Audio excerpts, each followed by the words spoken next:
Unbox ulit tayo ng aking sapatos. Nabili sa Puma po ito, na sa Puma store mismo. So, yun nga, ang kanyang retail price talaga ay 4.5. So, nakuha ko siya ng 1.8. Ayan, tara, buksan na natin. Ayan, birthday gift ko sa sarili ko to. Naman buksan na ito. Wow. Ayan o. Ayan o. Puma, baby. Ayan, buksan natin. Kart Rider Chaya Slash. Ngayon saan Puma Black? Wala. Okay. 7.5 sa UK. Tapos Euro 41. US 8.5. Puma. Puma.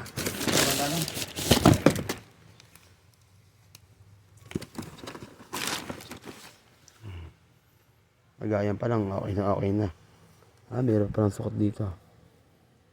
Ayun, magayan pa lang. Talagang original na. Ayun o. Ayun o. Ayun o.